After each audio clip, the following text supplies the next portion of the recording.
മട്ടന്നൂർ പഠിക്കുന്നു. ആഹ് അതുപോലെ വിന്നർ ലെവൽ അച്ചീവർ ബോസ് സാറിന്റെയും ലീന മാഡത്തിന്റെയും മകളാണ്. ആഹ് ഒരു സിസ്റ്റർ ഉണ്ട്, നന്ദിത ബോസ്. അതുപോലെ കാക്കങ്ങാട് തന്നെ ഒരു PUC നടത്തി വരുന്നു. ആദ്യം തന്നെ RCM എന്ന ഈ ഒരു മഹാപ്രസ്ഥാനത്തില് വരാൻ പറ്റിയതും അതിൽ നിൽക്കാൻ പറ്റിയതിലും ഒത്തിരി സന്തോഷമുണ്ട്. RCMൽ വന്നതിനെ കുറിച്ച് പറയാനാണെങ്കിൽ ആ ഒരു കൊറോണ സമയത്ത് അച്ഛന്റെ പണ്ടത്തെ ഒരു നാട്ടുകാരനായിട്ടുള്ള രവീന്ദ്രൻ, കാക്കിങ്ങാട് ടെക്നിക്കൽ അച്ചീവർ സാറ് അച്ഛനെ കാണാൻ വന്നു. RCMൽ ജോയിൻ ചെയ്യാനായിട്ട് പറഞ്ഞിട്ടുണ്ടായിരുന്നു. അന്ന് നമ്മള് അച്ഛനും ഏച്ചിയൊക്കെ കൃഷിയിൽ ഭയങ്കര ഇഷ്ടമുള്ള ആൾക്കാർ. അപ്പൊ അവര് നല്ല രീതിയിൽ കൃഷി ചെയ്ത് വരുന്നുണ്ടായിരുന്നു. ഒരു ബിസിനസ് അതൊന്നും നമ്മൾ ഇഷ്ടപ്പെട്ടിട്ടുണ്ടായിരുന്നില്ല. അപ്പം രവീന്ദ്രൻ സാർ ഇങ്ങനെ പ്രോഡക്ട്സ് ഒക്കെ കൊണ്ടുവന്നു. അപ്പൊ നമ്മൾ ആദ്യമായിട്ടാണ് RCMനെ കുറിച്ച് കേൾക്കുന്നത് തന്നെ. അപ്പം പ്രോഡക്ട്സ് എല്ലാം നമ്മൾ യൂസ് ചെയ്യാൻ തുടങ്ങി. പ്രോഡക്ട്സിലെല്ലാം നല്ല റിസൾട്ട് ആയിരുന്നു. ആദ്യത്തെ ഒരു വർഷം നമ്മൾ പ്രോഡക്റ്റ് മാത്രം യൂസ് ചെയ്തു. പ്രോഡക്റ്റിന്റെ റിസൾട്ട് പറയാനാണ് ആദ്യം തന്നെ ആട്ടപ്പൊടിയും തവിടെണ്ണയും പറയണം. കാരണം നമ്മളെ വീട്ടില് പൂരിയൊന്നും ആക്കിയിട്ടുണ്ട് ഒരാളും കഴിക്കൂലായിരുന്നു. പിന്നെ RCMന്റെ ഈ ഒരു പ്രോഡക്ട്സ് വന്ന് അത് വെച്ചിട്ട് പൂരി ആക്കാൻ തുടങ്ങിയപ്പം ഏകദേശം അമ്മ എപ്പം തന്നെ എന്ന് പറഞ്ഞാൽ പൂരി ആക്കല്. കാരണം എല്ലാവർക്കും ഇഷ്ടം, എല്ലാവരും കഴിക്കാൻ തുടങ്ങി. അതുപോലെ എനിക്ക് കണ്ണിനൊരു മങ്ങല് പോലെ ഉണ്ടായിരുന്നു ചെറുപ്പത്തിലെ. അപ്പം അത് ഈ ന്യൂട്രിചാർജ് വ്യൂ കഴിച്ച സമയത്ത് അത് മുഴുവനായിട്ടും മാറിയിട്ടുണ്ടായിരുന്നു. പിന്നെ ഈ തണുപ്പ് കാലമെല്ലാം ആകുന്ന സമയത്ത് സ്കിന്നെല്ലാം ഇങ്ങനെ എന്താ പറയാ, സ്കിൻ പൊളിഞ്ഞിട്ട് അങ്ങനെയൊക്കെ എന്താ പറയാ, വിണ്ട് കീറല്, കാലിന് വിണ്ട് കീറല്, വല്ലാണ്ട് ഒരു അസ്വസ്ഥതയായിരുന്നു. അപ്പം ഫുഡ് ക്രീം വന്നു, അത് യൂസ് ചെയ്യാൻ തുടങ്ങി. അതോടെ അത് പിന്നെ ഇതുവരെ എനിക്ക് ഉണ്ടായിട്ടില്ല, ചെറുപ്പത്തിൽ ഉണ്ടായതായിരുന്നു. അങ്ങനെ അത് യൂസ് ചെയ്തതോടെ അതും മാറി. അങ്ങനെ പ്രോഡക്ട്സിലെല്ലാം 100% റിസൾട്ട് ആയിരുന്നു, എല്ലാം നല്ലായിരുന്നു. പക്ഷേ നമ്മള് ആർക്കും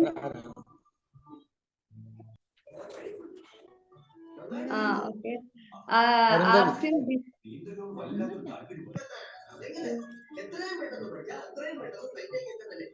നാരായണ സാർ ഒന്ന് മ്യൂട്ട് ചെയ്യോ?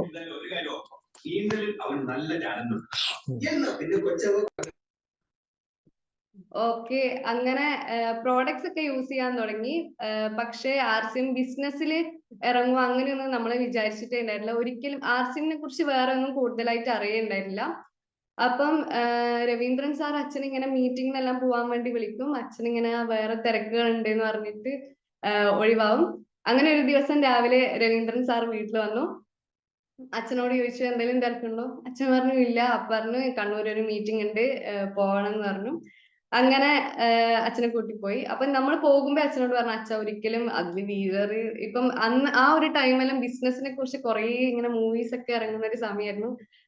അപ്പം നമ്മളിങ്ങനെ വേണ്ട ഇതിൽ ഇറങ്ങരുത് എന്ന് പറയുമ്പോൾ അച്ഛൻ പറഞ്ഞു ഞാൻ ഒരിക്കലും ഇതിന് നിൽക്കൂലെന്ന് പറഞ്ഞു. അച്ഛന്റെ കുറെ ഫ്രണ്ട്സ് ഇങ്ങനെ ഒരുപാട് ബിസിനസ് ഇതൊക്കെ ആയിട്ട് വരുമ്പം അച്ഛൻ അവരെ വെറുപ്പിക്കണ്ടല്ലോ വിചാരിച്ചിട്ട് മെമ്പർഷിപ്പ് ജസ്റ്റ് എടുത്തിടും, വർക്ക് ചെയ്യില്ലായിരുന്നു.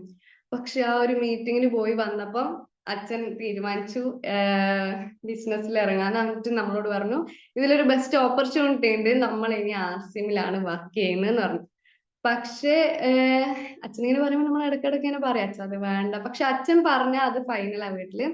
അങ്ങനെ ബിസിനസ്സിൽ ഇറങ്ങി. മാത്രമല്ല നമ്മൾ ആ പ്രോഡക്ട്സ് യൂസ് ചെയ്യുമ്പോൾ വീട്ടിൽ ചുറ്റുമുള്ള ആൾക്കാർക്കൊക്കെ നമ്മൾ പ്രോഡക്ട്സ് കൊടുക്കാറുണ്ടായിരുന്നു. അവരും അങ്ങനെ ഐഡിയ എടുത്ത് RCMൽ ചേർന്നു. അങ്ങനെ ഒരു എന്താ പറയാ, ഒരു 8 ആ ഒരു ടൈമെല്ലാം ആയപ്പം അന്ന് ഈ RCM വന്ന. പിന്നെ മീറ്റിങ്ങിലെല്ലാം പോകുക അമ്മക്കും പിന്നെ RCM മീറ്റിങ്ങിലെല്ലാം പോയി RCMനെ ഇഷ്ടാവാൻ തുടങ്ങി. പക്ഷെ ഞാനിങ്ങനെ പോകുന്ന മാത്രമേ ഉള്ളൂ. പക്ഷെ ഒന്നും മനസ്സിലാവില്ല. പ്ലാൻ പ്രസന്റേഷൻ ഒന്നും പറയുമ്പോൾ ഒന്നും മനസ്സിലാവില്ല. അത് പ്രായം കൊണ്ടാണോ ഇൻട്രസ്റ്റ് ഇല്ലാത്തതുകൊണ്ടാണോ എനിക്കറിയില്ല, ഒന്നും തിരിയില്ല. അങ്ങനെ ഞാൻ ഒരു 10ാം ക്ലാസ് എല്ലാം ആയപ്പം ഏകദേശം എല്ലാ മീറ്റിങ്ങിനും തന്നെ ഞാൻ അമ്മേന്റെ കൂടെ, അമ്മ നിർബന്ധിച്ച് കൂട്ടിക്കൊണ്ടു ഞാൻ പോകലുണ്ടായിരുന്നു. പക്ഷേ ആ സമയത്ത് നമ്മൾ എന്താ പറയാ, സെൽഫ് ഇൻട്രൊഡക്ഷൻ ചെയ്യാൻ വേണ്ടിയിട്ട് ഫ്രണ്ടിൽ വിളിക്കായിരുന്നു. അതുപോലെ അത് ഇഷ്ടപ്പെടാൻ തുടങ്ങി. പിന്നെ വെൽക്കം സ്പീച്ച്, അതുപോലെ MC ആവുക, അതൊക്കെ ഭയങ്കര ഇഷ്ടമായിരുന്നു. അത് കാരണം എന്താ വെച്ചാൽ ഞാൻ ചെറിയതായ സമയത്ത് നമ്മള് സ്റ്റേജിൽ നിന്ന് ഡാൻസ് കളിക്കുമായിരുന്നു. കുറെ സ്ഥലത്ത് ഇങ്ങനെ അമ്പലത്തിലെല്ലാം പോയി ഡാൻസ് കളിക്കുമായിരുന്നു. അപ്പൊ അങ്ങനെ ഒരു ദിവസം പാട്ട് പാടാനുള്ള ഒരു അവസരം കിട്ടി. പാട്ട് പാടിക്കൊണ്ടിരിക്കുമ്പം നമ്മൾ ആദ്യമായിട്ട് സ്റ്റേജിൽ കയറി പാടുന്നേ. അപ്പം സൗണ്ട് മൈക്കിലെ കൂടി പോയി. എനിക്ക് എന്റെ സൗണ്ട് തന്നെ തിരിച്ചു കേട്ടപ്പോ ചിരി വന്നു. അപ്പൊ ചിരിച്ച പാട്ട് പാടൽ കൊളായിപ്പോയി. അപ്പം സ്റ്റേജിൽ നിന്ന് ഇറങ്ങി ഓടി. അപ്പം അത് മുതൽ ഞാൻ സ്റ്റേജിൽ കയറി സംസാരിക്കലോ പാട്ട് പാടലോ അങ്ങനെയൊന്നുമില്ല. ആ ഒരു ഇത് എനിക്ക് കിട്ടിയത് RCM ന്നാണ്. പിന്നെ എനിക്ക് ആ ഒരു പേടിയൊന്നും ഉണ്ടായില്ല, നല്ല ധൈര്യത്തിൽ തന്നെ പറയായിരുന്നു. അങ്ങനെ എന്താണ് നമ്മള് അതിന്റെ ഒരു അത് ഭയങ്കര ഹെൽപ്ഫുൾ ആയിരുന്നു. കാരണം +1 +2 പഠിക്കുമ്പോൾ നമുക്ക് സെമിനാർ ക്ലാസ്സിൽ പറഞ്ഞു കൊടുക്കണം. സെമിനാർ എന്താ ഓരോ ആള് കയറിയിട്ട് ഇങ്ങനെ കുട്ടികൾക്ക് എല്ലാം പറഞ്ഞു കൊടുക്കണം. അപ്പൊ ഞാൻ നമ്മുടെ ക്ലാസ്സിലെ ഓരോ കുട്ടികളും കേറുമ്പം സംസാരിക്കുമ്പോൾ ഭയങ്കര ടെൻഷൻ അടിച്ച് വിറച്ച് അങ്ങനെയല്ല. അത് നമുക്ക് അവർ പറയുമ്പോൾ മനസ്സിലാവും. പക്ഷെ ഞാൻ കയറിയ സമയം എനിക്ക് കുട്ടികളൊന്നും കണ്ടപ്പോ ഒരു ടെൻഷൻ ഒന്നും ഉണ്ടായില്ല. ഞാൻ ഭയങ്കര ഫ്രീ ആയിട്ട് പറഞ്ഞിട്ട് വന്ന്. അപ്പം അതിന് കാരണം RCM തന്നെയാണ്. എന്നാലും RCMൽ വർക്ക് ചെയ്യൂല, RCMനോട് ഒട്ടും ഇൻട്രസ്റ്റ് ഒന്നും ഇല്ലേനും, ചെയ്യില്ല എന്ന് തന്നെയായിരുന്നു. അങ്ങനെ ഞാൻ +2 ആയപ്പം എക്സാമിന്റെ സമയം അമ്മ എന്നോട് പറഞ്ഞ്, മോളെ എക്സാം കഴിയുമ്പം RCMൽ മീറ്റിംഗിൽ വരണം, RCMൽ ഇറങ്ങണം എന്നൊക്കെ പറഞ്ഞു.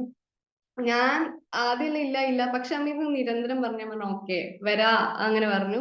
പിന്നെ ഇതില് അച്ഛനാണെങ്കിലും ഇടക്കിടക്ക് ഇങ്ങനെ പറയും, നിങ്ങൾക്ക് പഠിക്കണ്ടേ എന്താന്ന് വെച്ചാൽ പഠിച്ചോ, പക്ഷെ ഇതിൽ ഇപ്പം നിങ്ങൾക്കൊരു ജോലി ഇല്ലേലും നിങ്ങൾക്ക് ഇതില് RCMൽ നല്ലൊരു ഓപ്പർച്യൂണിറ്റി ഉണ്ട്, ഇതിൽ വന്നിട്ടുണ്ടെങ്കിൽ നല്ലതാണ്, ഒരിക്കലും എന്താ വിഷമിക്കേണ്ടി വരൂല, ഇങ്ങനെയെല്ലാം പറയുന്നു. നമ്മൾ വിചാരിക്കുന്നത് നാന്ന് പറയുന്നത് ഓക്കെ, പക്ഷെ പഠിച്ചിട്ടൊരു ജോലി, അത് തന്നെ ഞാനും ഏച്ചിയൊക്കെ എപ്പം പറയല്. അപ്പം +2 കഴിഞ്ഞു, മീറ്റിംഗിന് പോകാൻ തുടങ്ങി. പ്ലാൻ പ്രസന്റേഷൻ ആദ്യം ഞാൻ ശരിക്ക് ശ്രദ്ധിച്ച് കേട്ടു. അപ്പോ കുറെയൊക്കെ മനസ്സിലായി. പക്ഷെ ആദ്യം തന്നെ കേട്ടപ്പോൾ എനിക്ക് എല്ലാം മനസ്സിലായില്ല. രണ്ടാമത് ഞാൻ പോയപ്പോ പെന്നും പേപ്പറെല്ലാം എടുത്തിട്ട് പോയി. പ്ലാൻ പ്രസന്റേഷൻ ശരിക്കും മനസ്സിലാവണം എന്ന് വിചാരിച്ചിട്ട്. അല്ല, അതിന് മുമ്പത്തെ മീറ്റിംഗിലും പെന്നും പേപ്പറെല്ലാം എടുക്കലുണ്ട്, പക്ഷെ ഞാൻ ചിത്രം വരക്കുക ചെയ്യില്ല, അങ്ങനെ ശ്രദ്ധിക്കലൊന്നുമില്ല. പിന്നെ ഇങ്ങനെ പ്ലാൻ പ്രസന്റേഷൻ അങ്ങനെയൊക്കെ ആണെങ്കിൽ, പിന്നെ ന്യൂട്രി ചാർജ് അതേപോലെ ഉള്ള എല്ലാണെങ്കിൽ ശരിക്കും കേൾക്കും. കാരണം അതിൽ ഇൻട്രസ്റ്റ് ഉള്ള ഒരു വിഷയമാണ്. അപ്പം അങ്ങനെ പ്ലാൻ പ്രസന്റേഷൻ എഴുതിയെടുത്തു, പഠിച്ചു. പിന്നെ മീറ്റിങ്ങുകളിലൊക്കെ പറയാൻ തുടങ്ങി. അതിൽ ടീം വർക്കിന്റെ ആ ഒരു പ്രാധാന്യം എന്താന്ന് എനിക്ക് മനസ്സിലായി. പിന്നെ ഞാൻ തന്നെ അത് പഠിച്ച് കുറെ മീറ്റിങ്ങുകളിൽ പറഞ്ഞു. പിന്നെ വീട്ടിലെല്ലാം ആരെങ്കിലും വന്നിട്ടുണ്ടെങ്കിൽ അവർക്കെല്ലാം പ്ലാൻ പ്രസന്റേഷൻ പറഞ്ഞു കൊടുക്കലുണ്ട്. അപ്പൊ ഞാൻ പിന്നെ അമ്മനോട് പറഞ്ഞു, ഞാൻ ടീം വർക്ക് ചെയ്യാം, പക്ഷെ ഞാൻ സെയിൽസിന് ഇല്ലേ ഇല്ല എന്ന് പറഞ്ഞു. അപ്പൊ അമ്മേനോട് പറഞ്ഞു, അമ്മേന്റെ കൂടെ ജസ്റ്റ് സെയിലിന് പോയാ മതി, ഒന്നും പറയൊന്നും വേണ്ട, അമ്മ എല്ലാം നോക്കിക്കോളും എന്ന് പറഞ്ഞു. അങ്ങനെ അമ്മേന്റെ കൂടെ സെയിൽസിന് പോയി. ഇതുമായി ബന്ധപ്പെട്ട ട്വീറ്റുകൾ നടത്തുന്നത്, അല്ലെങ്കിൽ തന്നെ കേരളത്തിലെ പൈശാചികൾക്ക് പല കാര്യങ്ങൾ ശിവൻ സാർ ഒന്ന് മ്യൂട്ട് ചെയ്യണേ. ഇനി അങ്ങോട്ട് നമ്മൾ പ്രതീക്ഷിക്കണമല്ലോ. അങ്ങനെ സെയിൽസിന് പോയ സമയത്ത് അവിടെ എത്തിയപ്പോ അമ്മ പറഞ്ഞു, മോളെ നീ ഒന്ന് പറഞ്ഞു കൊടുക്ക് എന്ന് പറഞ്ഞു. അപ്പം സെയിൽസിന് പോയി അമ്മ ഇങ്ങനെ പറഞ്ഞപ്പം പിന്നെ അവിടെ നിന്നൊന്നും പറയാൻ പറ്റൂലല്ലോ. അമ്മക്കറിയാൻ ഞാൻ പറയുന്നുള്ള. ഞാൻ പിന്നെ ഇല്ലാത്തൊന്നും പറഞ്ഞിട്ടില്ല. നമ്മൾ ഓരോ പ്രോഡക്റ്റ് യൂസ് ചെയ്യുന്നത്, അപ്പൊ അതില് എനിക്ക് കിട്ടിയിട്ടുള്ള ഒരു റിസൾട്ട് മാത്രം ഞാൻ അവർക്ക് പറഞ്ഞു കൊടുത്തു. ഞാൻ പറഞ്ഞ എല്ലാ പ്രോഡക്ട്സും തന്നെ അവര് വാങ്ങിച്ചിട്ടുണ്ടായിരുന്നു. അപ്പൊ എനിക്ക് മനസ്സിലായി ഇത് സംഭവം സിമ്പിൾ ആണ്, സെയിൽസ് മാത്രമല്ല പൈസയും കിട്ടി. അപ്പം ഞാൻ അമ്മേനോട് പറഞ്ഞു, അമ്മേ +2 കഴിഞ്ഞ സമയമാണ്, ഞാൻ എന്തായാലും വേറെ പ്രൊഫഷണൽ കോഴ്സ് ഒന്നും എടുത്ത് പോകുന്നില്ല എന്ന് ഉറപ്പിനും, ഡിഗ്രിക്ക് തന്നെ പോകാന്ന് വിചാരിച്ചിട്ടായിരുന്നുള്ള. ഞാൻ പറഞ്ഞു, അമ്മ ഞാൻ പഠിക്കുന്നില്ല, ഞാൻ +2 കഴിഞ്ഞ് ഞാൻ RCMൽ ഇറങ്ങുവാന്ന് പറഞ്ഞു. അപ്പൊ അമ്മ പറഞ്ഞു, അത് വേണ്ട, ഇപ്പൊ പെട്ടെന്നൊരു തീരുമാനം എടുക്കണ്ട, നീ RCMൽ ഒരുപാട് കാര്യങ്ങൾ മനസ്സിലാക്കാനുണ്ട്, നീ പഠിക്കുന്നതിന്റെ അപ്പുറം തന്നെ RCMൽ നിന്നാ മതി എന്ന് പറഞ്ഞു. അങ്ങനെ ഞാൻ ഡിഗ്രിക്ക് ചേർന്നു. സത്യത്തിൽ ഞാൻ വേറെ പ്രൊഫഷണൽ കോഴ്സ് ഒന്നും എടുക്കാത്തതിന് കാരണം എന്താ വെച്ചാൽ, ഞാൻ +1 +2 അത്യാവശ്യം നല്ലോണം ഹാർഡ് വർക്ക് ചെയ്ത് പഠിച്ചിട്ടുണ്ടായിരുന്നു. അപ്പം +1 എത്തിയ സമയത്ത് എന്റെ ഫ്രണ്ട്സ് എല്ലാം അത്യാവശ്യം നല്ലോണം പഠിക്കുന്നവരാ. അപ്പം അവരെല്ലാം MBBS, എഞ്ചിനീയറിംഗ് അങ്ങനെയൊക്കെ ഓരോ വിഷയങ്ങളിൽ പോവാൻ താല്പര്യപ്പെട്ടവരാ. അപ്പം MBBS ഞാനും വിചാരിച്ചു നീറ്റ് എക്സാം എഴുതാന്ന്. അപ്പൊ ഞാൻ അവരോട് പറഞ്ഞപ്പോ അവര് പറഞ്ഞു, എടി ഇപ്പം ഈ ഡോക്ടേഴ്സിനൊന്നും വലിയ സ്കോപ്പ് ഇല്ല, നീറ്റിന് പോകുന്നതൊന്നും കാര്യമില്ല, ടൈം വേസ്റ്റിംഗ് ആണ്, ഭയങ്കര റിസ്ക് ഉള്ള ഒരു ഫീൽഡ് ആണെന്ന് പറഞ്ഞു. വേറെ എന്തെങ്കിലും നോക്കുക. അപ്പൊ ഞാൻ ചിന്തിച്ചു. അപ്പൊ എനിക്ക് മനസ്സിലായി, ശരി, ഒരാൾ പഠിക്കുന്നതെന്ന് പറഞ്ഞാൽ ആദ്യം 1ാം ക്ലാസ് മുതൽ 10ാം ക്ലാസ് വരെ 10 വർഷം, പിന്നെ +1 +2, അത് കഴിഞ്ഞിട്ട് നീറ്റിന് പോകുന്നു. നീറ്റ് എന്ന് പറഞ്ഞിട്ടുണ്ടെങ്കിൽ ഇപ്പൊ +1 +2 പഠിച്ചിട്ടുള്ളവർക്ക് +1 +2 സയൻസ് എടുത്ത് പഠിച്ചിട്ടുള്ളവർക്ക് മനസ്സിലാവും അത് എത്രത്തോളം ഹാർഡാണെന്ന്. കാരണം അത്രയും പഠിക്കാനുണ്ട്, ആ ഒരു ചെറിയ സമയത്തിൽ അത്രയും കൂടുതൽ പഠിക്കാനുണ്ട്. അപ്പം അത് കഴിഞ്ഞ് നീറ്റ് എക്സാം അത്യാവശ്യം നല്ല ടഫ് എക്സാം ആണ്. അതിന് കിട്ടിയിട്ടില്ലെങ്കിൽ ഒന്നുകിൽ ഫുൾ പൈസ ഫീസ് അടച്ച് കയറണം, അല്ലെങ്കിൽ പിന്നെ റിപ്പീറ്റ് ചെയ്യും. അപ്പം ഈ നീറ്റിന് MBBSന്റെ ഫീസ് എന്ന് പറഞ്ഞാൽ 1 കോടിയോളം രൂപ തന്നെ വരുന്നുണ്ട്. അപ്പം അത് നമ്മൾ എന്ത് ചെയ്യും, ബാങ്കിൽ നിന്ന് ലോണെല്ലാം എടുത്ത് പഠിക്കും. പിന്നെ MBBS സ്റ്റുഡന്റ് എന്ന് പറഞ്ഞിട്ടുണ്ടെങ്കിൽ 5 വർഷമാണ് പഠിക്കേണ്ടത്. പിന്നെ വെറും MBBS സ്റ്റുഡന്റ് MBBS പഠിച്ചതിനെ കൊണ്ട് ഒരു കാര്യമില്ല, അതിന് PG എടുക്കണം. അങ്ങനെ നല്ലൊരു ഡോക്ടർ, ഒരു ക്വാളിറ്റി ഉള്ള ഡോക്ടർ ആവണമെങ്കിൽ പിന്നെ ഒരു 10 വർഷം എന്തായാലും നീറ്റ് എക്സാം എല്ലാം എഴുതി ഒരു 10 വർഷം പിന്നെയും അവര് ഇതിലേക്ക് ഇൻവെസ്റ്റ് ചെയ്യേണ്ടി വരുന്നുണ്ട്. അതും +1 +2 അത്രയും ഹാർഡാണ്, അതിനും മുകളിലാണ് പിന്നെ ആ ഒരു MBBS പഠിക്കാൻ തുടങ്ങിയിട്ടുണ്ടെങ്കിൽ അത് പഠിച്ച നമ്മുടെ സീനിയേഴ്സ് തന്നെ പറയും ഇത് എടുക്കണ്ട നിങ്ങൾ, കാരണം വെച്ചാൽ അത്രയും ടഫാണ്, സ്ട്രെസ് ആണ് എന്നൊക്കെയാണ് പറയുന്നത്.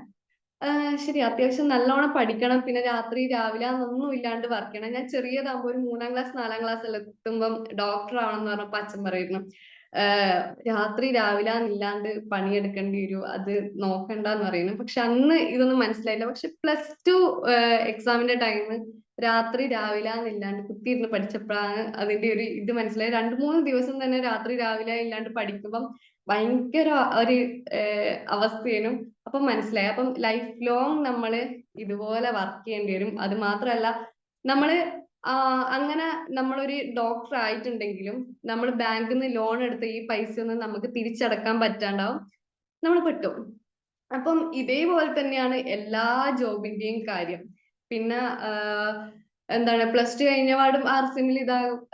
RCM എന്ന് പറഞ്ഞ് തിരഞ്ഞെടുക്കാണ്ടിരുന്ന എന്താ വെച്ചാല് നമ്മളെ സൊസൈറ്റി ഒരു വാല്യൂ ഉണ്ടാവണമെങ്കിൽ വിദ്യാഭ്യാസം മസ്റ്റ്. പക്ഷെ വിദ്യാഭ്യാസം കൊണ്ടൊരു ജോലി എന്ന് വിചാരിച്ചിട്ടുണ്ടെങ്കിൽ നമുക്ക് നല്ല രീതിയിൽ ജീവിക്കാനുള്ള പൈസ ഒന്നും കിട്ടില്ല. അത് മനസ്സിലായപ്പോ ഞാൻ വിചാരിച്ചു ഓക്കെ, ഡിഗ്രി ചെയ്യാം, അതിന്റെ കൂടെ RCM ചെയ്യാം എന്ന് വിചാരിച്ചു. ഇപ്പൊ നമ്മുടെ ചുറ്റുപാടും നോക്കിയാൽ തന്നെ അറിയാം, നല്ല രീതിയിൽ ജീവിക്കുന്ന ആൾക്കാർ എന്ന് പറഞ്ഞാൽ അവര് ബിസിനസ് ചെയ്യുന്നവരാണ്. അതുപോലെ തന്നെ ഈ ഡോക്ടേഴ്സിന്റെ എല്ലാം ഈ ഒരു മേഖല എന്ന് പറഞ്ഞിട്ടുണ്ടെങ്കിൽ ഇപ്പം കുറേയും റോബോട്ടും അതേപോലെ എന്താണ് മെഷീൻ വർക്ക്സ് എല്ലാമാണ് കൂടുതലായിട്ടുള്ളത്. അപ്പം ഡോക്ടേഴ്സിന്റെ സ്കോപ്പ് കുറഞ്ഞു വരിക. കാരണം എന്താ വെച്ചാൽ ഓപ്പറേഷനൽ ഇപ്പം റോബോട്ട്സ് തന്നെ ചെയ്യാൻ തുടങ്ങിയിട്ടുണ്ട്. ഇതെല്ലാം നമ്മൾ കുറച്ച് ഒരു 6-7 ക്ലാസ്സിലെത്തിയ സമയത്ത് ഇങ്ങനെ വീട്ടിൽ പറയുന്ന സമയം അച്ഛൻ പറയായിരുന്നു ഇതിന്റെ ടൈം. അപ്പൊ നമ്മളറിയാം നമ്മളെല്ലാം മരിച്ചിട്ട് അടുത്ത ജനറേഷൻ അടുത്ത ഒരു ടൈം ആകുമ്പോഴത്തേക്ക് ഇതെല്ലാം സംഭവിക്കും എന്ന് പറയുമ്പോൾ അച്ഛൻ പറയല്ല വരാനായി. പക്ഷെ അതെല്ലാം ഈ ഇപ്പം ജോബ് ഓപ്പർച്യൂണിറ്റീസ് കുറഞ്ഞ് വരുവാണ്. പിന്നെ ഇപ്പൊ മീറ്റിംഗിലാണെങ്കിൽ ഇതിൽ RCM നിന്നിട്ടുണ്ടെന്ന് പറയുമ്പോൾ ഭയങ്കര ഹാപ്പിനെസ് ആണ്. കാരണം മീറ്റിംഗിലെല്ലാം പോയാൽ തന്നെ ഒരുപാട് മെസ്സേജ്, ഇപ്പം ഈ ഒരു ഡോക്ടർ ആവേണ്ട കാര്യം തന്നെ പറഞ്ഞില്ലേ, ഈ ഒരു ടൈം നമ്മൾ RCMൽ ഇൻവെസ്റ്റ് ചെയ്തിട്ടുണ്ടെങ്കിൽ ഇതേ അറിവ് നമുക്ക് RCM എന്ന് കിട്ടും. ANCC course, menstrual hygiene, menstrual ഹൈജീനിലെല്ലാം ഞാൻ പങ്കെടുത്തിട്ടുണ്ടായിരുന്നു. അത് നമുക്ക് എല്ലാ കാര്യങ്ങളും മനസ്സിലാവും. ഞാൻ +2 കഴിഞ്ഞ് ആദ്യം വിചാരിച്ച അനാട്ടമി പഠിക്കാൻ പോവാന്ന്. എനിക്ക് സുവോളജിനോട് നല്ല ഇഷ്ടമാണ്, അപ്പം അതിന് പഠിക്കാൻ പോവാം എന്ന് വിചാരിച്ചു. പിന്നെ ഞാൻ RCMൽ ഈ ഒരു മെൻസ്ട്രൽ ഹൈജീൻ ഈ ഒരു ക്ലാസ്സിന്റെ എല്ലാം കുറിച്ച് അറിഞ്ഞപ്പോൾ എനിക്ക് മനസ്സിലായി ഞാൻ അനാട്ടമി പഠിക്കണേ കുറെ ദൂരെ പോയി പഠിക്കണം.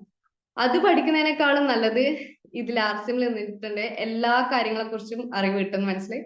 അങ്ങനെ അത് വേണ്ടാന്ന് വെച്ചു, ഡിഗ്രിക്ക് പോയി.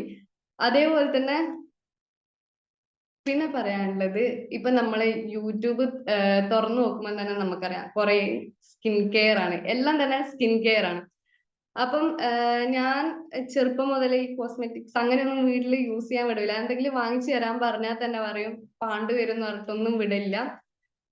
അപ്പം ഒരു സ്കിൻ കെയർ തുടങ്ങണം നല്ല ആഗ്രഹം ഉണ്ടായിരുന്നു. അതിനു മുമ്പ് പറയാനുള്ളത്, ഞാൻ +2 പഠിക്കുമ്പം കെമിസ്ട്രി ലാബിൽ നിന്ന് എന്റെ മുഖത്ത് ആസിഡ് ആയിട്ടുണ്ടായിരുന്നു പ്രാക്ടിക്കൽ ചെയ്യുന്ന സമയത്ത്. ഇവിടെ ഒരു ബ്ലാക്ക് കളറിൽ കറുത്ത കളർ ഇങ്ങനെ റൗണ്ടിൽ ഉണ്ടായിരുന്നു. ആദ്യമെല്ലാം ഇത് പോകും പോകും പോകും വിചാരിച്ചു നിന്നു, പക്ഷെ ഇത് പോകുന്നില്ല. പിന്നെ എല്ലാവരും പറഞ്ഞു ഇത് പോകൂല പോകൂല. പിന്നെ വിഷമമുണ്ട്. പിന്നെ ഞാൻ വിചാരിച്ചു അതെന്നാ അവിടെ നിൽക്കട്ടെ. പിന്നെ വീട്ടില് അച്ഛൻ പൊള്ളിയതിന്റെ മരുന്നാക്കുമായിരുന്നു. അത് ഞാൻ യൂസ് ചെയ്തപ്പം രാവിലെ കുറച്ച് കളർ മാറ്റം ഉണ്ടാകും, വൈകുന്നേരം പിന്നെ ആ കളർ തന്നെ വരും. പിന്നെ അതും വിട്ടു. അപ്പം എമറാൾഡ് വിനോദ് സാറ് പറഞ്ഞു മൾട്ടി സീറോ അതൊക്കെ യൂസ് ചെയ്ത് നോക്കി, ഇങ്ങനെ മുഖത്ത് ഇത് വെച്ച് നടക്കല്ല എന്ന് പറഞ്ഞു. അപ്പം ഞാൻ സിറം വീട്ടിൽ വാങ്ങിയിട്ടുണ്ടായിരുന്നു. സിറം യൂസ് ചെയ്ത് നോക്കി. ആദ്യത്തെ ദിവസം യൂസ് ചെയ്തപ്പോ തന്നെ എനിക്ക് നല്ല കളർ ചേഞ്ച് തോന്നി. പിന്നെ ഞാൻ അത് അത്യാവശ്യം കണ്ടിന്യൂസ് ആയിട്ട് യൂസ് ചെയ്തു. അങ്ങനെ അത് ഏകദേശം നല്ല രീതിയിൽ പോയി. പിന്നെ ഞാൻ ഒരു ദിവസം അത് യൂസ് ചെയ്യാൻ മറന്നുപോയി. പിന്നെ ഞാൻ അതങ്ങനെ മുടങ്ങിപ്പോയി. കാരണം എന്ന് വെച്ചാൽ ഞാൻ ചെറുപ്പത്തിൽ ഇങ്ങനെ യൂസ് ചെയ്യാത്തോണ്ടാന്ന് തോന്നുന്നു. ഞാൻ പറഞ്ഞല്ലോ കോസ്മെറ്റിക്സ് ഒന്നും വാങ്ങാൻ വിടില്ലായിരുന്നു. അപ്പം അതുകൊണ്ടാന്ന് തോന്നുന്നു ഞാൻ സ്കിൻ കെയർ ഒന്നും അത്ര മറന്നു, മടിയാ. പക്ഷെ ശരിക്കും പറഞ്ഞാല് ചെയ്യാനായിട്ട്. പക്ഷെ ഒരു നല്ല സ്കിൻ കെയർ തുടങ്ങണം എന്ന് നല്ല ആഗ്രഹം ഉണ്ടായിരുന്നു. അപ്പം ഞാൻ ആദ്യം തന്നെ മാറ്റി വെച്ചത് ആർസിഎമ്മിന്റെ പ്രോഡക്ട്സാ. കാരണം എന്താ വെച്ചാൽ നമുക്ക് നമ്മുടെ കയ്യിലുള്ള സംഭവത്തിന്റെ വില അറിയില്ല ഒരിക്കലും. അതുകൊണ്ട് ആദ്യം തന്നെ അത് വേണ്ടാന്ന് വെച്ചു. പിന്നെ ഓൺലൈനിൽ ഫ്ലിപ്കാർട്ട്, ആമസോൺ ഇതിലെല്ലാം ഞാൻ ഇങ്ങനെ കുറെ സ്ക്രോൾ ചെയ്ത് നോക്കി. അപ്പം ഓരോ ഫേസ് വാഷ് അങ്ങനത്തെ സംഭവങ്ങളെല്ലാം അറിയില്ലേ, ഫേസ് വാഷ്, മോയ്സ്ചറൈസർ, ഇതൊക്കെയാണ് നമുക്ക് സ്കിൻ കെയർ റൂട്ടീനിൽ ആദ്യം തന്നെ വേണ്ടത്. ഇതിനെല്ലാം ഏകദേശം 300-400 രൂപ. അത് കുറഞ്ഞ പ്രോഡക്ട്സ് ഒന്നും ഇല്ല. അപ്പൊ ഞാൻ ഇത് അമ്മേനോട് വേണമെന്ന് പറഞ്ഞപ്പോ അമ്മ പറഞ്ഞു ആർസിഎമ്മിന്റെ പ്രോഡക്ട്സ് എടുത്തോ, അല്ലാണ്ട് പുറമേ ഒന്നും വാങ്ങിച്ചു തരൂല എന്ന് പറഞ്ഞു. പിന്നെ എന്നാ പിന്നെ ആർസിഎം എങ്കിൽ ആർസിഎം എന്ന് വിചാരിച്ച് ആർസിഎമ്മിന്റെ പ്രോഡക്ട്സ് എടുത്ത്. എന്റെ സ്കിൻ എന്ന് പറഞ്ഞാൽ ഡ്രൈ സ്കിൻ ആണ്. അപ്പൊ വേണ്ടത് ഹൈലറോണിക് ആസിഡ് ഉള്ള പ്രോഡക്ട്സ് ആണ്.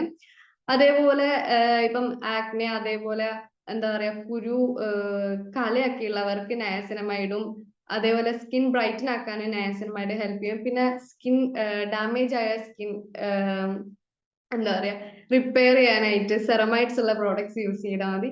അപ്പൊ ഞാൻ ഈ കണ്ടന്റ് എല്ലാം നോക്കിയപ്പം എല്ലാ ആർസിഎമ്മിന്റെ ഏകദേശം എല്ലാ സ്കിൻ കെയർ പ്രോഡക്ട്സിലും ഈ പ്രോഡക്ട്സ് എല്ലാം ഉണ്ട്, ഈ കണ്ടന്റ്സ് എല്ലാം ഉണ്ട്. അപ്പൊ ഞാൻ വിചാരിച്ചെന്നാ പിന്നെ ഓക്കെ ഇത് തന്നെ മതി, വേറെ ഇനി നോക്കണ്ട, ഇത് തന്നെ മതി എന്ന് വെച്ച് ഞാനത് തുടങ്ങാന്ന് വിചാരിച്ചു. തുടങ്ങിയിട്ടില്ല, കാരണം ഇതെല്ലാം ഈ അടുത്ത് നടന്ന സംഭവങ്ങളാണ്. അങ്ങനെ പിന്നെ എനിക്ക് പറയാനുള്ളത് ഇപ്പം പഠിക്കുന്നവരോടും പഠിക്കാത്തവർ എന്നല്ല ബാക്കിയുള്ളവരോടും എല്ലാം പറയാനുള്ളത്, പഠിക്കുന്നതിന്റെ അപ്പുറം തന്നെ ആർസിഎമ്മിൽ വർക്ക് ചെയ്യുക. ആർസിഎമ്മില് ഒരു ഉറച്ച തീരുമാനം എടുക്കുക. ആർസിഎമ്മിൽ ഇറങ്ങിയിട്ടുണ്ടെങ്കിൽ സിസ്റ്റമാറ്റിക് ആയി മുമ്പോട്ടേക്ക് പോവുക, സിസ്റ്റം ഫോളോ ചെയ്യുക, അപ്ലൈൻ പറയുന്നത് കേൾക്കുക. എന്നാൽ എന്തായാലും വിജയിക്കുക, അത് ഉറപ്പാണ്. ഞാൻ എന്തായാലും തീരുമാനം എടുത്തു ഇതിൽ ഇറങ്ങാൻ. ഇനി വർക്ക് ചെയ്യുന്നുണ്ട്, എന്തെങ്കിലും ജോലി ചെയ്യുന്നുണ്ട്, അത് ആർസിഎമ്മിലാണ്. അല്ലാണ്ട് പുറമെ പോയിട്ടൊരു വർക്ക് അങ്ങനെയൊന്നും ഞാൻ ചിന്തിക്കുന്നില്ല, ആർസിഎമ്മിൽ തന്നെയാണ്. അപ്പം അറിയാലോ ഇതിൽ നിന്നിട്ടുണ്ടെങ്കിൽ കിട്ടെന്താ, ഫിനാൻഷ്യലി സ്റ്റേബിൾ ആണ്. എന്താ വെച്ചാ ഒരിക്കലും പൈസേന്റെ ആലോചിച്ച് വിഷമിക്കേണ്ടി വരില്ല. ഈ മാസം 1 ലക്ഷം രൂപ കിട്ടിയെങ്കിൽ അടുത്ത മാസവും അതേ പൈസ കിട്ടും, എന്താ 2 പണിയെടുത്തിട്ടില്ലെങ്കിലും. പിന്നെ ഒരുപാട് ടൈം ഫ്രീഡം, അതേപോലെ ഒരുപാട് ഫ്രണ്ട്സ്, ഫാമിലി. ആ ഒരു പ്ലാൻ പ്രസന്റേഷൻ കേൾക്കുമ്പോൾ മനസ്സിലാവും ഏതൊക്കെ വഴിയാണ് നമുക്ക് ഇൻകം വരുന്നത് എന്നുള്ളത്. അതുപോലെ എപ്പോഴും ഹാപ്പിനെസ് ആയിരിക്കും. അപ്പം ഞാൻ എന്തായാലും തീരുമാനം എടുത്തു കഴിഞ്ഞു. അതുപോലെ നിങ്ങൾ എല്ലാവരും തീരുമാനം എടുക്കുക. എല്ലാവർക്കും ഒരു നല്ല ആർസിഎം ഭാവി ആശംസിച്ചുകൊണ്ട് നിർത്തുന്നു.